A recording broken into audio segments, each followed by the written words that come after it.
Imagine walking into a quiet cafe on a rainy evening. The sound of raindrops tapping against the glass, the soft hum of coffee machines, and a few strangers sitting with their own worlds in front of them. And there, by the window, sits a young woman, alone, staring at the candle flickering on a small cupcake in front of her. No one else at her table, no gifts, no laughter, just silence. But then, just as the candlelight was about to fade, someone in the cafe began to sing. One single voice, soft at first, then stronger. Happy birthday. And that moment changed everything. Rain had followed Amelia all day, almost as if the skis themselves understood her loneliness. She had turned 26 that morning, but instead of waking up to a call from family or friends, she woke to silence. Her mother had passed away 3 years earlier. Her father had left when she was just a child. The friends she once had drifted away, pulled by careers, marriages, and lives that no longer had room for her. Amelia had no one to call, no one to remind her that she still mattered. But still she wanted to mark the day somehow.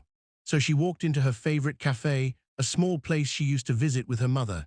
It still smelled like cinnamon and roasted coffee beans. She bought herself a single cupcake, asked for one candle, and sat by the window, pretending, just for a moment, that someone might walk in and surprise her. As she lit the candle, she whispered quietly, "Happy birthday, Amelia." Her voice cracked as she smiled through the tears.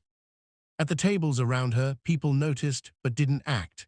Some felt awkward, some too busy, others unsure if they should interfere. After all, she was just a stranger. Who interrupts strangers? But one person did. Ethan, a struggling musician, had been sitting 2 tables away with his guitar resting by his side. He had come to the cafe not just for coffee, but for inspiration. He knew loneliness well. His band had broken up, his girlfriend had left him, and music gigs were drying up. Yet, when he saw Amelia sitting there, shoulders trembling as she tried to hold herself together, something inside him shifted. He stood up, cleared his throat, and began to sing. Softly at first, then louder he sang, "Happy birthday to you." The cafe grew still, heads turned. A group of students joined in, then an elderly couple, then even the barista behind the counter. By the time Ethan reached the last line, the entire cafe was singing to Amelia. She stared in disbelief, her hand covering her mouth as tears streamed down her cheeks, not of sadness anymore, but of a warmth she hadn't felt in years. When the song ended, the cafe erupted into gentle applause. Ethan walked up, smiling nervously. "I hope you don't mind, I couldn't let you celebrate alone." Amelia laughed through her tears. "Mind, you just gave me the best birthday I've had in years." That night, something beautiful had begun. Not just a song, not just a moment, but a connection that neither of them could have predicted. After that night, Amelia and Ethan began to meet often. At first, it was simple, coffee conversations, shared laughter, and stories about their pasts. Amelia confessed how she often felt invisible in the world, as though life was moving forward while she was left behind. Ethan admitted his fear of failure, how music was his only anchor, but even that was slipping from him. Together they found comfort. He would play his guitar for her, and she would listen with a quiet devotion that made him believe in himself again. She encouraged him to perform at open mics, even when he doubted anyone would care. In return, he reminded her that even in her solitude, she was never truly invisible, because she had touched lives, even strangers, in a cafe. But challenges didn't disappear overnight. Amelia's loneliness still crept in during late nights. Ethan still struggled to book shows and pay rent. Yet, instead of carrying their burdens alone, they began to share them. Slowly, they realized that healing doesn't come from fixing everything, it comes from not being alone in the fight.